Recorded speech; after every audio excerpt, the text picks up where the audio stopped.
Good afternoon, Ruchira.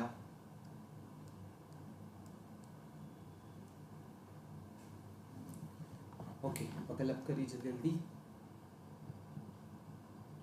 और start करते हैं अपनी क्लास को।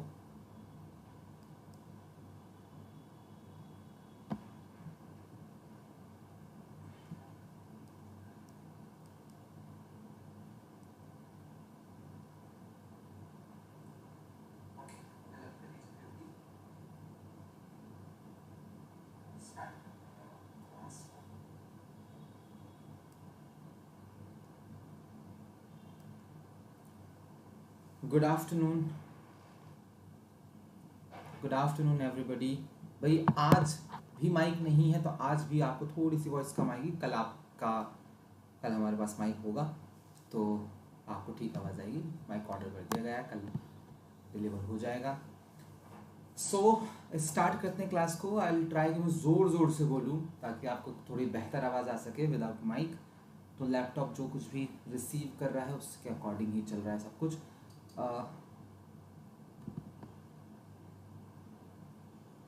मिनट, क्या मैं माइक चेंज कर सकता हूँ?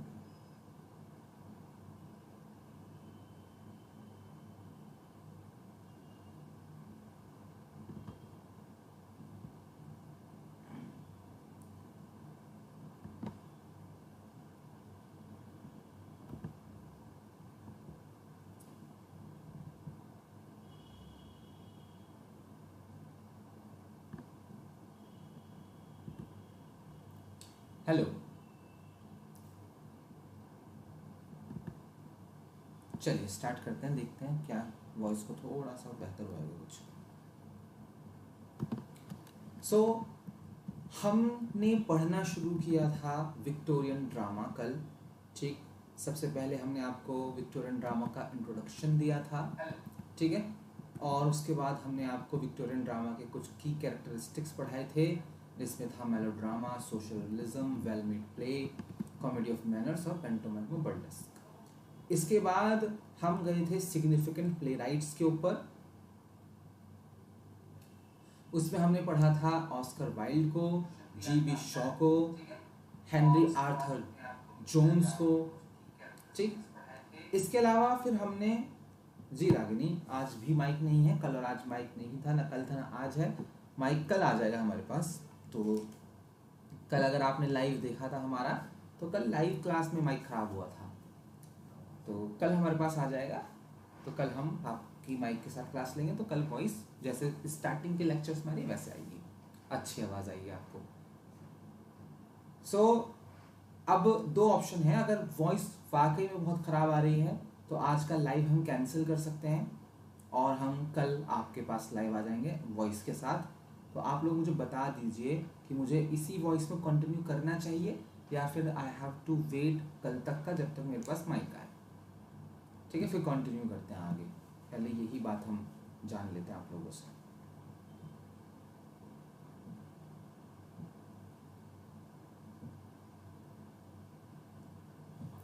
सभी लोग जो लाइव हैं वो इस बात को बता दें।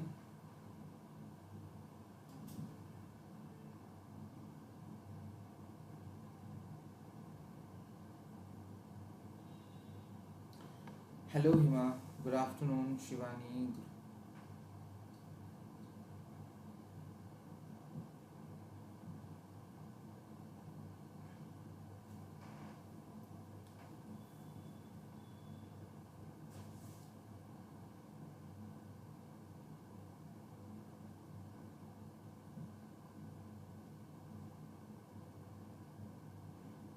गुड आफ्टरनून कुसुम।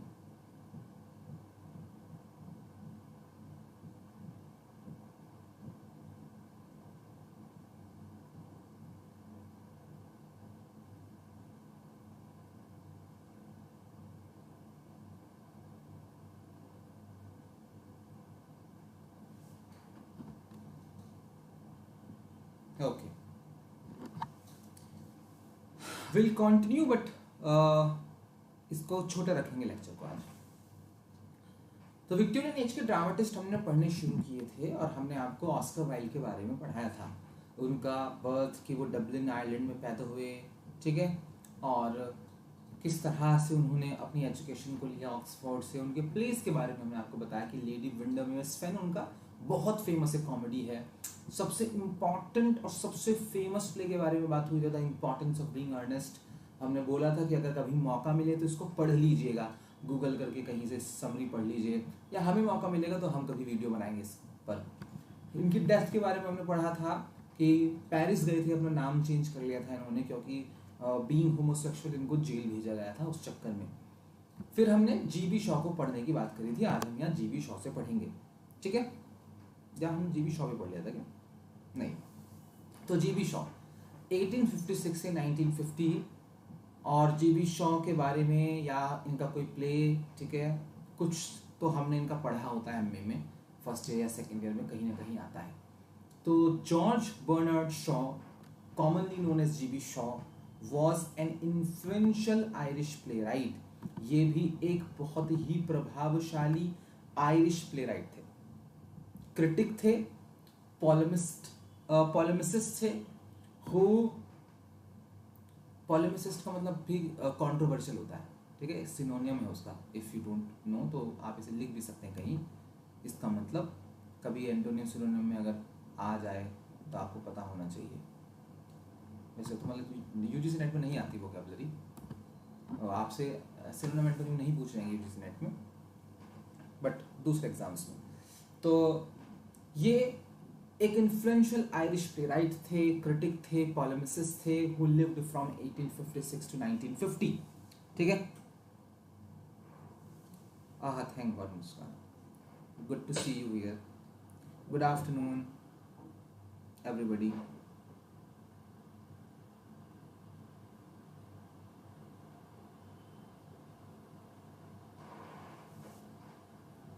रागिनी, इसकी कोई फीस नहीं, इस बैच की फ्री बैच चल रहा है। His contributions to drama were profound. इनका जो योगदान था ड्रामा पर वो profound था, and his works are celebrated for their wit.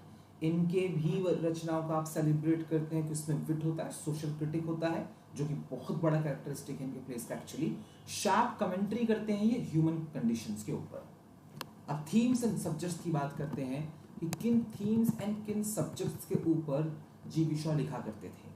पहला है सोशल क्रिटिक, ये बहुत बड़े सोशल क्रिटिक थे भैया, बहुत बड़े सोशल क्रिटिक।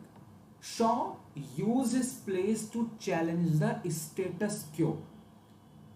जीबी शॉ अपने प्लेस का इस्तेमाल जो यथा स्थिति थी समाज में उसको चैलेंज करने के लिए करते थे। एड्रेस सोशल इश्यूज को एड्रेस करते थे, ठीक है, सामाजिक मुद्दों को उठाते थे अपने प्लेस में, सच एज क्लास इनइक्वालिटी, जैसे कि वर्गीकरण समाज का, क्लास की inequality, upper class lower class, capitalism के खिलाफ लिखते थे, and the exploitation of the working class, और वर्किंग क्लास का जो एक्सप्लॉयटेशन हो रहा था, मजदूरों को जो एक्सप्लॉयटेशन हो रहा था, मजदूरियां कम थी, उसके बारे में लिखा करते थे जीबी शॉ। इसके अलावा दूसरा जो थीम और सब्जेक्ट था जिसके ऊपर बहुत लिखा है जीबी शॉ ने, वो है पॉलिटिकल कमेंट्री, ठीक है, ये एक दूसरा थीम है जिसके बारे में वो लिखा करते थे।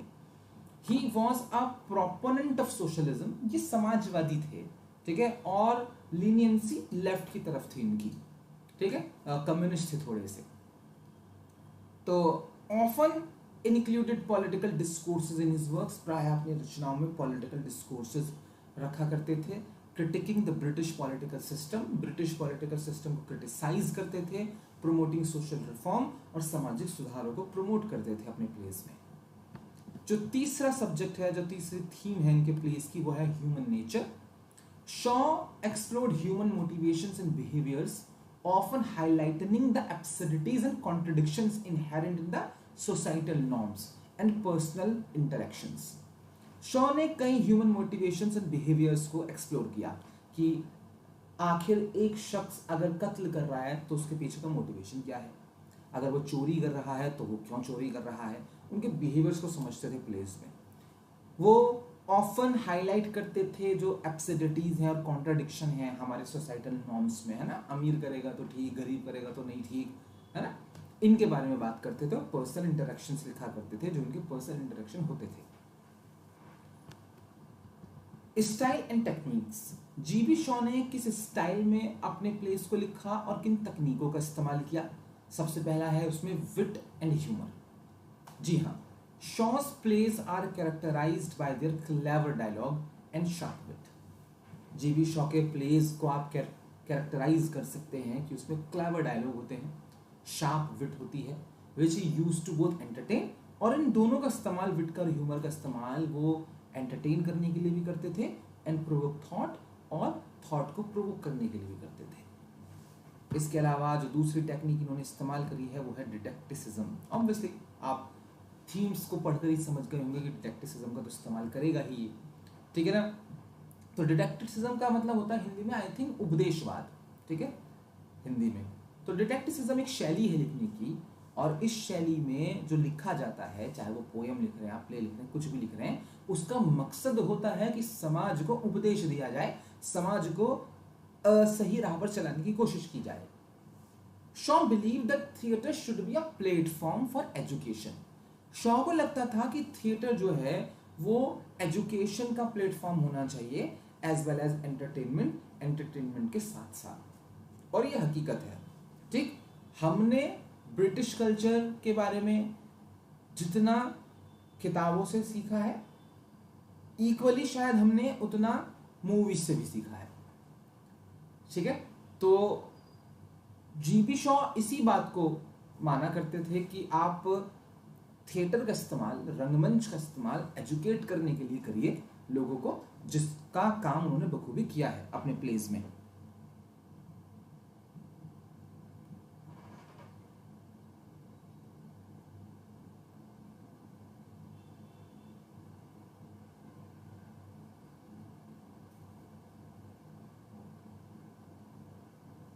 जी हिमायनो, बस ये मान लीजिए एक वीक की बात और है, हमारा एक वीक और दे दीजिए, नेक्स्ट वीक से मोस्ट प्रोबेबली या अगस्त से मान लीजिए हम इस टाइम को चेंज कर देंगे 2 से 3 को, और फिर नया टाइम जो होगा वो या तो 4 से 5 होगा या 3 से 4 होगा, मोस्ट प्रोबेबली 4 से 5 होगा। मैं चाहता हूँ कि लाइव ज़्यादा से ज़्यादा स्टूडेंट आएँ।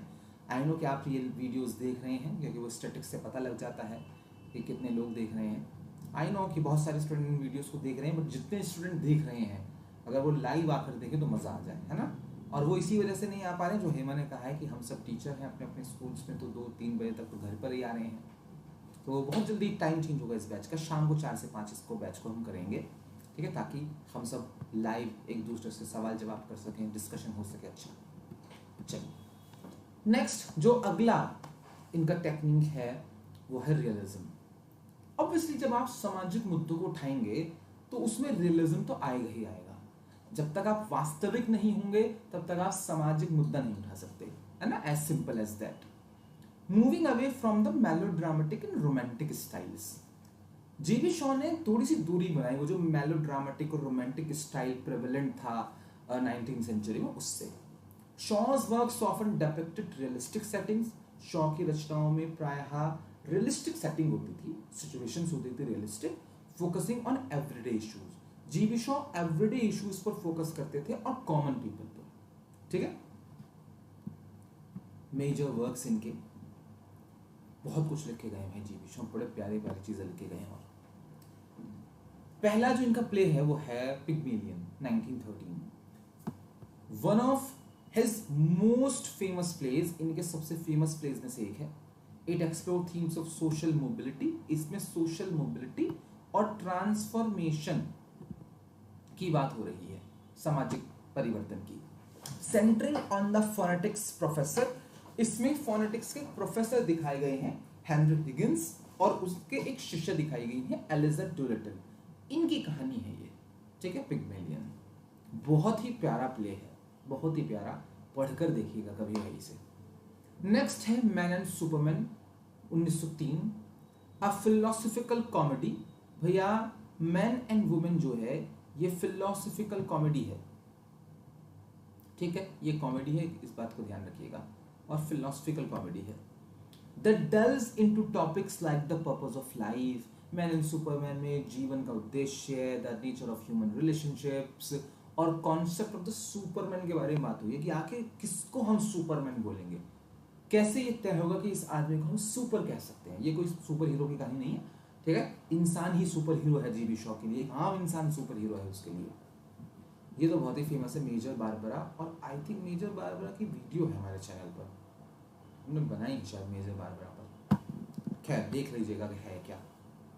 तो 1905 this play examines issue of morality, इसमें नैतिकता का इशू है, रिलीजन है, सोशल जस्टिस है, सामाजिक न्याय जिसे बोलते हैं, through the story of Barbara Undershaft, और ये सब है बारबरा अंडरशेफ्ट नाम के किरदार के जरिए उसकी कहानी सुनाई जा रही है। अ साल्वेशन आर्मी ऑफिसर, ये साल्वेशन आर्मी ऑफिसर है, and her munitions manufacturer father, और दूसरी तरफ इसके पिता हैं जो मैन्युफैक्चरिंग बिजनेस करते हैं, किस तरह से उन दोनों के बीच का रिश्ता है उसको लेकर ये मेजर बारबरा एक कहानी है, ठीक है। एक मिनट रुकिए,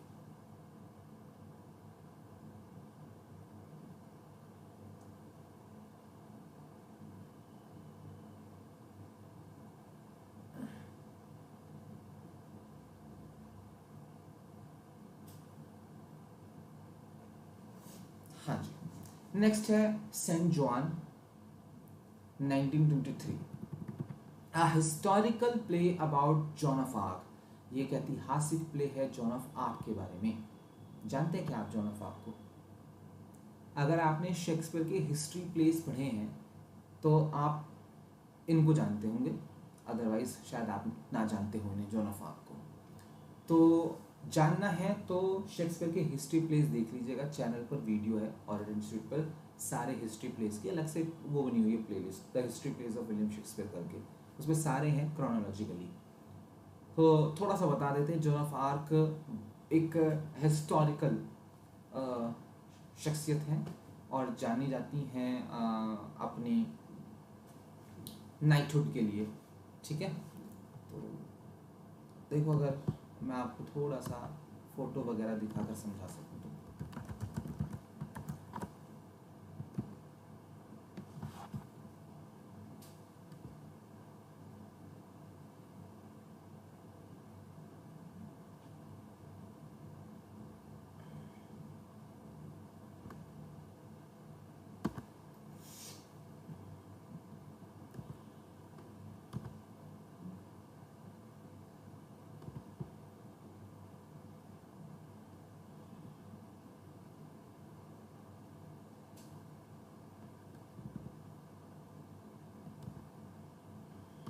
देखिए आपकी स्क्रीन पे जो आपको एक फोटो दिख रहा है ये जॉन ऑफ आर्क का है।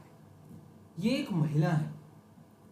हमने एक क्लास में कभी ये आपको ये बताया था कि फ्रांस और इंग्लैंड के बीच में एक बड़ी दुश्मनी है और वो 100 साल एक वॉर चला था जिसे वॉर ऑफ रोजेस के नाम से जाना जाता है। तो उस वॉर में जो फ्रांस के और इंग्लैंड के बीच हुआ, जो 100 साल चला, उसमें एक बहुत अहम भूमिका निभाई थी जॉन ऑफ आर्क ने। इस महिला ने बहुत बेहतरीन योद्धा थी, बहुत बेहतरीन योद्धा, और उन्होंने हेनरी फोर्थ के खिलाफ अपने देश फ्रांस को डिफेंड किया था, और बहुत वैसी मौत भी हुई थी, इनको जलाकर मारा गया था जब इनको गिरफ्तार किया गया। तो जॉन ऑफ आर्क बहुत अच्छा एक कैरेक्टर है, हिस्टोरिकल, मतलब असली किरदार है। तो जॉन ऑफ आर्क के बारे में पढ़िएगा कभी। इनका जो योगदान है फ्रांस के पॉइंट ऑफ व्यू से, तो फ्रांस के जो लोग हैं वो बहुत इज्जत करते हैं जॉन ऑफ आर्क की। इसी वजह से जॉन ऑफ आर्क को कभी कभी सेंट जॉन ऑफ आर्क भी कहते हैं, इनको संत की उपाधि भी है, ठीक है, क्योंकि इन्होंने बलिदान दिया था, शहीदी दी थी अपने देश के लिए, ठीक। तो ये बस कम शब्दों में, कम समय में हम इतना ही आपको बता सकते हैं इनके बारे में, अदरवाइज बहुत बड़ी पर्सनैलिटी है, कितना पढ़ लीजिए इनके बारे में, बहुत कम है, ठीक है। बाकी मैं रिकमेंड करूँगा क्योंकि शेक्सपियर आपका उसमें भी है, आपके कोर्स में भी है, तो चैनल पर वीडियोज़ हैं सारी की सारी, तो प्लीज़ उन सारी वीडियोज़ को देख लीजिएगा, ठीक है, तो बेहतर होगा, अच्छा होगा आप लोगों के लिए। तो ये एक हिस्टोरिकल प्ले है जॉन ऑफ आर्क को लेकर, Saint Joan, showcasing Shaw's ability to blend historical fact. इसमें आप जीबी शॉ की उस एबिलिटी को देख सकते हैं जिसमें जीबी शॉ ऐतिहासिक तथ्य को और अपने इमेजिनेटिव नैरेटिव को, ठीक है, एक काल्पनिक कहानी को मिला देते हैं, and to comment on issues like nationalism, और वो कमेंट करते हैं इस प्ले में कई मुद्दों पर, जैसे कि नेशनलिज्म, इंडिविजुअलिज्म, ठीक। चलिए, तो ये हुआ हमारा विक्टोरियन ड्रामा कंप्लीट।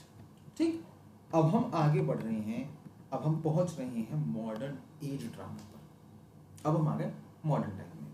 देखो, मॉडर्न टाइम शुरू माना जाता है 1914 से, जब वर्ल्ड वॉर फर्स्ट शुरू हुआ, और ये आपको खत्म माना जाएगा 1945 में, जब वर्ल्ड वॉर सेकेंड खत्म होगा। तो 14 से 45 के बीच में ये मॉडर्न एज खत्म हो जाएगी। 1945 के बाद में पोस्ट मॉडर्निज्म शुरू होगा, पोस्ट मॉडर्न एरा शुरू होगा। ठीक है, या जिसे हम कंटेम्प्रेरी एज भी बोलते हैं। ठीक है, समकालीन, क्योंकि वो आपकी और मेरी, हम भी तो इसी एज के हैं ना, 1945 के बाद वाले। ठीक है, तो ये कंटेम्प्रेरी एज है, क्योंकि 1945 के आसपास जो पैदा हुए लोग हैं, उसके बाद जो पैदा हुए लोग वो अभी भी हैं, हमारे दादा, हमारे, ठीक है, परदादा, ये सब अभी लोग जिंदा हैं, वो जनरेशन अभी जिंदा है। तो अभी हम कंटेम्प्रेरी एज में हैं, तो वो हम नेक्स्ट उसमें पढ़ेंगे लेक्चर में। ठीक है, अभी हम मॉडर्न एज में हैं, 1914 से 1945 तक वाली। ये वो एज है मॉडर्न एज ड्रामा, ये वो ड्रामा है जो मैंने पर्सनली अपनी लाइफ में बहुत लेट पढ़ा है। ठीक है, क्योंकि बीए में, एमए में जो कुछ भी यहाँ से आया, या तो वो ऐसी यूनिट्स में था जो बहुत कम नंबर्स की थी, तो उस पर ज़्यादा ध्यान नहीं दिया, ज़्यादा पढ़ा नहीं, या फिर वो ज़्यादा अट्रैक्ट नहीं किया हमें अपने स्टूडेंट लाइफ में। लेकिन अराउंड कोविड हमने मॉडर्न ड्रामा बहुत पढ़ा था। ठीक है, अब अगर किसी को उस टाइम अगर कोई हमसे पढ़ रहा था तो याद होगा कि हमने क्लासरूम में शेयर भी करते थे कि हम आज कौन सा प्ले पढ़ कर रहे हैं, आज कौन सा प्ले पढ़ कर आए हैं, आज कौन सा नॉवल पढ़ कर आए हैं मॉडर्न एज का। जब हमने वो पढ़ा तो मुझे ऐसा लगता है कि मॉडर्न एज का ड्रामा मेरे लिए, मतलब आप सबका अपना अपना वो हो सकता है कि किसी को विक्टोरियन एज का पसंद है, किसी को एलिजाबेथन का पसंद है। तो जब तक हमने नहीं पढ़ा था तो हमें खुद एलिजाबेथन एज का लिटरेचर पसंद था, लेकिन इसे पढ़ने के बाद हमें लगा कि मॉडर्न एज से ज़्यादा रियलिस्टिक और ज़्यादा बेहतर लिटरेचर लिखा नहीं गया है कभी। ये मेरा पर्सनल फेवरेट वो है दौर, बहुत अच्छे और बहुत साइंटिफिक, बहुत रैशनल, बहुत रियलिस्टिक इसमें भैया किस्से कहानियाँ लिखी गई हैं, इसमें प्लेज लिखे गए हैं। चलिए स्टार्ट करते हैं। Modern age drama which generally refers to the period from the late 19th century, late 19th century से mid 20th century तक माना जाता है यूजुअली से, saw significant changes and developments in both, दोनों में significant changes देखे गए, दोनों में डेवलपमेंट देखे गए, थीमेटिक कंटेंट में भी, यानी कि थीम्स में भी, थीम्स में बहुत चेंज हुआ, और स्टाइलिस्टिक अप्रोच, लिखने की शैलियों में भी चेंज देखे हमने। This period is notable for its significant contributions to the evolution of theatre। भैया ये बहुत ही significant है, ये जो दौर है ये बहुत ही significant दौर है, और ये significant दौर पता है क्यों है? क्योंकि इस दौर का एक योगदान है, इसमें evolution हुआ था थिएटर का, marked by the emergence of new movements, क्योंकि एक तो नए नए आंदोलन आ रहे थे, and the works of influential playwrights, और कई प्रभावशाली नाटककारों के नाटक हमारे सामने थे। हियर आर सम की कैरेक्टरिस्टिक्स, कुछ की कैरेक्टरिस्टिक्स पढ़ेंगे मॉडर्न एज के, कुछ मूवमेंट्स भी पढ़ेंगे हम इसमें, ठीक है, और नोटेबल फिगर्स पढ़ेंगे मॉडर्न एज ड्रामा की। बहुत इंपॉर्टेंट टॉपिक है एक्चुअली ये एग्जाम के पॉइंट ऑफ व्यू से। और अभी जो हम पढ़ने वाले हैं, जो अभी हम शुरू करने वाले हैं अगला, की कैरेक्टरिस्टिक और जो मूवमेंट हम आपको एक बताने वाले हैं अगले कुछ क्लासेस में, 1-2 दिन में, वो बहुत इंपॉर्टेंट है एग्जाम के पॉइंट ऑफ व्यू से। अभी रिसेंटली कुछ सालों में यहाँ से बहुत क्वेश्चन यूजीसी नेट में पूछे जा रहे हैं। ठीक है, तो चलिए देखिए जरा। पहला, रियलिज्म एंड नेचुरलिज्म। जैसे अभी हमने आपको बताया कि इससे ज्यादा रियलिस्टिक, इससे ज्यादा नेचुरल प्लेस किसी जमाने में नहीं लिखे गए, और इसके पीछे एक रीजन था। ठीक है, रीजन पता है क्या था? रीजन था वर्ल्ड वॉर। अब एक वॉर हुआ और इतना विभत्स हुआ कि ऐसा वॉर इन्होंने देखा ही नहीं सदियों से इंसानों ने। अब जब तक वॉर नहीं हुआ, जब तक राजाओं के संरक्षण में रहे, तो ऐसे ही लगता रहा कि ऐसे ही चलता रहेगा सब कुछ, राजा राजा से लड़ेंगे, सेना आपस में लड़ेगी, हमारे तक आज कभी पहुंचेगी नहीं, आम इंसानों तक। ठीक है, राजा जो भी आएगा वो अपनी प्रजा का ध्यान रखेगा ही। ठीक है, इक्का दुक्का राजा सदियों में आता है ऐसा जो अपनी प्रजा का ध्यान न रखता हो, बाकी तो सारे रखते ही हैं। ठीक है, तो ऐसे चलता रहेगा। तो रिलीजन को पकड़े रखा, ठीक है, ईश्वर का नाम जपते रहे और कल्पनाओं में खोए रहे, ठीक है, परियों की कहानियों में, गॉब्लिन्स की कहानियों में, एल्व्स की कहानियों में पड़े रहे। फिर आया वॉर सामने, बहुत बड़ी मारकाट देखी, तब समझ में आया कि ईश्वर है या नहीं है। फिर वो डाउट हो गया कि अगर है तो ये तबाही क्यों मचाई और क्यों मचाई, और अगर नहीं है तो ये जो हमारी सारी नींव है, फाउंडेशन है समाज की, ये तो किसी काम की नहीं है। तो डिसइल्यूजन एक वर्ड इस्तेमाल करते हैं क्रिटिक इस दौर के लिए, कि जो जनता है, आम जनता, वो डिसइल्यूजन हो गई थी, सारे भ्रम टूट गए थे। ये नेता किसी काम के नहीं, चर्च किसी काम का नहीं, रिलीजन किसी काम का नहीं, ये तीनों हमारी जान नहीं बचा सकते। जब वो भ्रम टूट गया तो राइटर्स जो हैं वो रियलिस्टिक और नेचुरल हो गए। This period saw the rise of realism and naturalism. इस पीरियड में हमने रियलिज्म और नेचुरलिज्म का उदय देखा। Where playwrights aim to depict everyday life, जहाँ पर प्ले राइट जो है रोजमर्रा के जीवन को पोर्ट्रे करते थे, एंड सोशल इश्यूज, सामाजिक मुद्दों को, with a sense of accuracy and authenticity, बहुत ही ऑथेंटिसिटी और एक्यूरेसी के साथ। The focus was often on the struggles of the common man. Focus ज्यादातर कॉमन आदमी के संघर्षों पर होता था, सोसाइटल इनजस्टिसेस पर होता था, और कॉम्प्लेक्सिटीज पर होता था इंसानी नेचर की।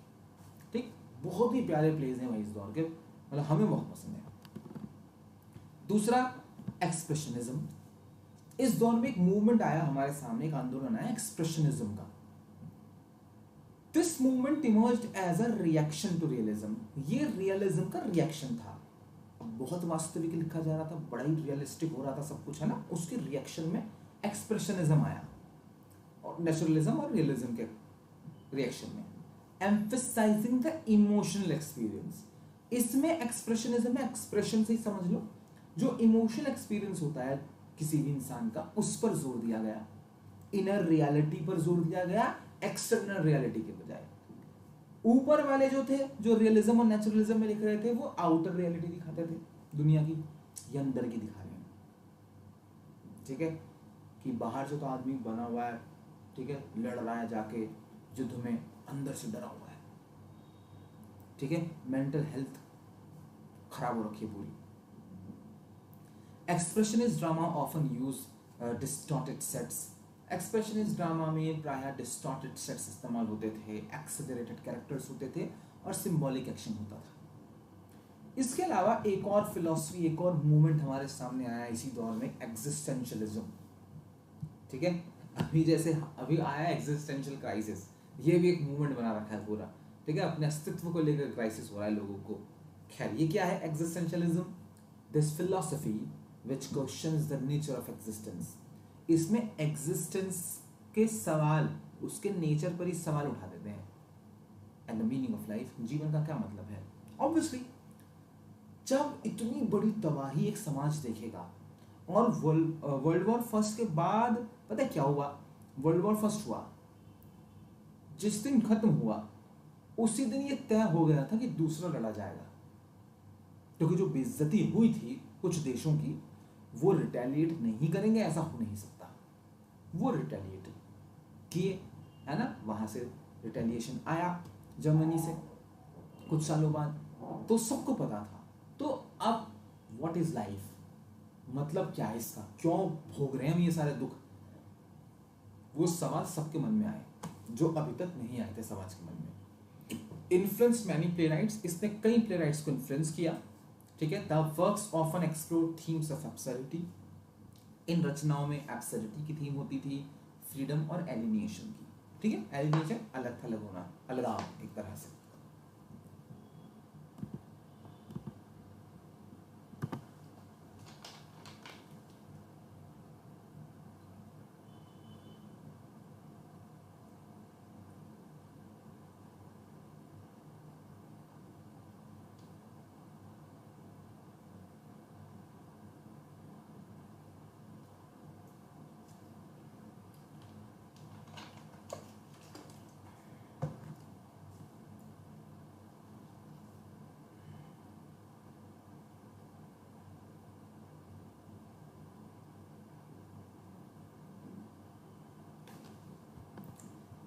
चलिए स्टार्ट करते हैं। नेक्स्ट है fourth, political and social commentary.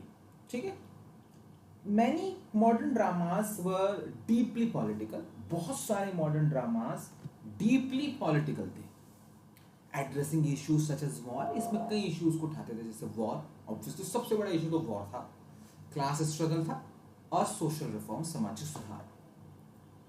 Hello किरण।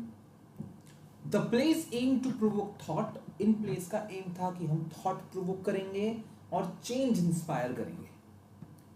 पांचवी चीज जो मॉडर्न एज ड्रामा में हुई वो थी इनोवेटिव स्टेजिंग एंड टेक्निक्स। भैया मॉडर्निज्म आ गया, modern playwrights experimented with the new staging techniques. Modern playwrights ने नई स्टेजिंग टेक्निक्स का इस्तेमाल करना शुरू किया। ब्रेकिंग द फोर्थ वॉल, उन्होंने चौथी दीवार तोड़ी। अभी फोर्थ वॉल क्या है भैया? मैं स्टेज मान लूं, मैं आपके सामने एक एक्टर हूं जो अभी परफॉर्म कर रहा हूं, ठीक है। एक दीवार तो ये रही मेरे पीछे, एक साइड में है, एक ये रही, ठीक है। सामने आप लोग बैठे हो मेरे, तो सामने चौथी दीवार नहीं होती है ना स्टेज के ऊपर। स्टेज 3 दीवारों का होता है, अगर चौथी दीवार भी बंद कर दोगे, ठीक है, तो सब खराब हो जाएगा, फिर देखेगा कौन, है ना। तो इन्होंने चौथी दीवार को तोड़ा। अब यहाँ पे चौथी दीवार तोड़ने का मतलब क्या है? ऑडियंस को ज्यादा इंक्लूड किया प्लेस में। अभी तक का काम क्या था ऑडियंस के लिए? कि जाना, बैठना, पॉपकॉर्न लेना और प्ले देखना। अभी उन्होंने शामिल करना शुरू किया, यूजिंग मल्टीमीडिया एलिमेंट्स इस्तेमाल करने शुरू कर दिए। There was a move away from traditional proscenium stages, वो जो ट्रेडिशनल लकड़ी के बने हुए स्टेजेस होते थे उससे दूरी बनाई और ज़्यादा फ्लेक्सिबल और एक्सपेरिमेंटल स्पेसेस का इस्तेमाल किया जाने लगा। ठीक है, सीन दर सीन, ठीक है, आप सीनरीज बदल सकते थे। ठीक, जैसे for example Romeo and Juliet में बालकनी का सीन है, जब वो शेक्सपियर के ज़माने में होता था, ठीक है, तो अलग तरह से होता था कि एक सीढ़ी होती थी, सीढ़ी पर चढ़ जाना होता था, ठीक है, इस तरह से, या फिर वो स्टेज के नीचे आ जाता था कभी कभार एक्टर, वो ऊपर ऐसे मुंह करके देख रहा है। तो अभी क्या हो गया है मॉडर्निज्म में कि बाकायदा पूरी बालकनी आती है स्टेज के ऊपर, सीढ़ी आती है पूरी, ठीक है। अगले सीन में वो, अब वो गत्ते वत्ते की बनी होती है, मजबूत गत्ता होता है कि मतलब जो भी लड़की जूलियन का किरदार निभाएगी वो खड़ी हो सकती है उसके ऊपर, ठीक है। जैसे मूवी सेट बनते हैं, जैसे, है ना जी, आसान भाषा में ऐसे सेट्स बनते हैं, बहुत हल्के होते हैं, पीछे रह गए, फिर दूसरे सीन में दूसरा सेट आ गया। तो वो फ्लेक्सिबल और एक्सपेरिमेंटल स्पेसेस का इस्तेमाल इस दौर में होने लगा था, ठीक है। चलिए, मॉडर्न एज ड्रामा में अब कुछ नोटेबल प्लेराइट्स हैं और उनकी रचनाएं हैं जो हमें पढ़नी है। इसमें कई नाम हैं मॉडर्न एज में, जैसे कि हेनरिक इब्सन को हम पढ़ेंगे अच्छे से, बहुत बड़ा नाम है, यूजीन ओनील बहुत बड़ा नाम है, ठीक है। फिर उसके बाद कुछ नोटेबल प्लेराइट्स हैं, उनके बारे में पढ़ेंगे। आज की क्लास को हम इतना ही रखेंगे, ठीक है, और कल आपसे मिलेंगे मॉडर्न एज ड्रामा के नोटेबल प्लेराइट्स एंड वर्क्स को पढ़ने के लिए।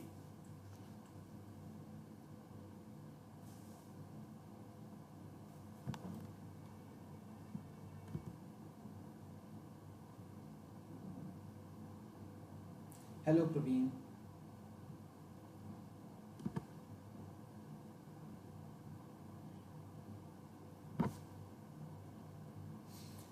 सो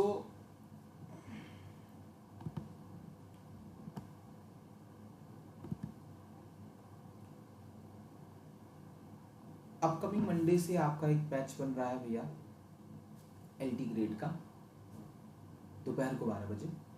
तो किसी को ज्वाइन करना है तो वो ज्वाइन कर सकता है, और इंस्टीट्यूट का ऐप डाउनलोड करके, या आप कांटेक्ट कर सकते हैं व्हाट्सएप पर, कॉल कर सकते हैं हम लोगों को, सारी डिटेल बता दी जाएगी।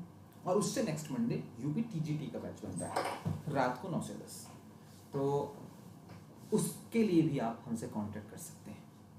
किरण, कौन सी क्लास की टाइमिंग पूछ रही हैं आप? इस क्लास की, यूजीसी नेट की, जो हम अभी पढ़ा रहे हैं उसकी।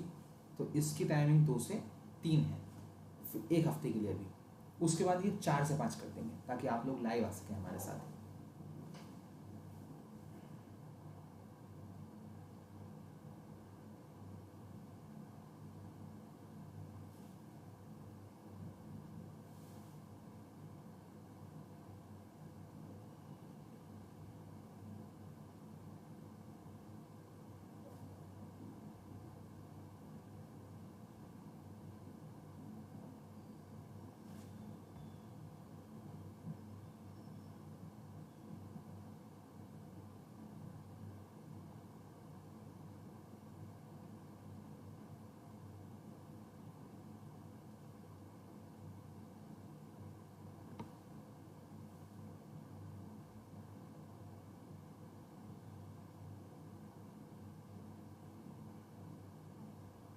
जी 203 है।